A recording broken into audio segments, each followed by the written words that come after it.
Iran war से कई देशों की अर्थव्यवस्था को बड़ा झटका लगा है।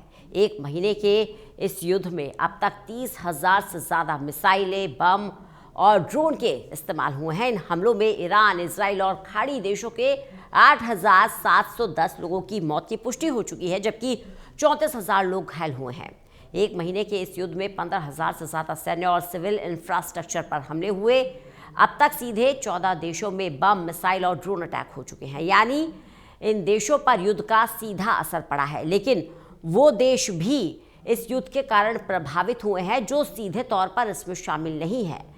दुनिया के 30 से ज़्यादा बड़ी अर्थव्यवस्थाएं इसके असर के कारण दबाव में आ चुकी हैं। इसमें यूरोप के अलावा चीन, भारत, जापान और दक्षिण कोरिया जैसी एशिया की बड़ी अर्थव्यवस्थाएं भी शामिल हैं।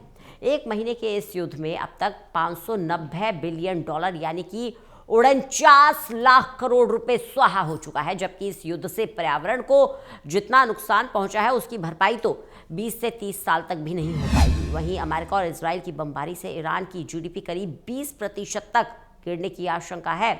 भारतीय रुपए में यह नुकसान करीब 10 लाख करोड़ रुपए का है। युद्ध शुरू होने से पहले ईरान हर रोज करीब 1100 करोड़ रुपए का मूल्य का तेल निर्यात करता था, लेकिन अब औपचारिक तौर पर यह निर्यात ठप है, यानी अब तक ईरान को 33,000 करोड़ रुपए का नुकसान हो चुका है।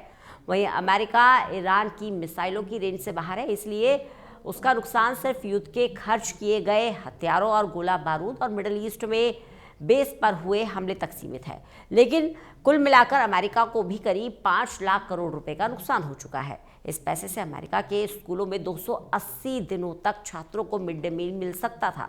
वहीं इजराइल को अब तक युद्ध में 2 लाख करोड़ रुपए की आर्थिक चपत लग चुकी है। इतने पैसे से तो इजराइल में समुद्र के पानी को पीने योग्य बनाया जा सकता था और 12 नए प्लांट लगाए जा सकते थे।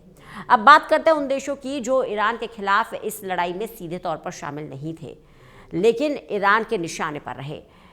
ईरान के हमले से कतर की एलएनजी उत्पादन क्षमता 17% कम हुई है। करीब 8 लाख करोड़ का नुकसान इससे होगा। वहीं भारत के रक्षा बजट के बराबर ये नुकसान है। सऊदी अरब की बात करें तो 4 लाख करोड़ के नुकसान की आशंका है। इतने धन से तो पाकिस्तान का 15 साल तक का रक्षा बजट कवर हो सकता था।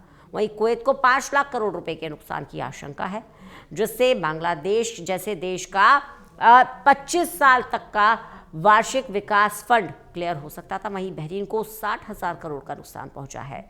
जीडीपी 14% तक बहरीन की गिर सकती है। इस रिकवर को करने में ही बहरीन को 2 साल से ज़्यादा का समय लग सकता है। वहीं यूएई को करीब 2 लाख करोड़ रुपए का नुकसान हुआ है। श्रीलंका के 9 साल के वार्षिक बजट के बराबर ये नुकसान है।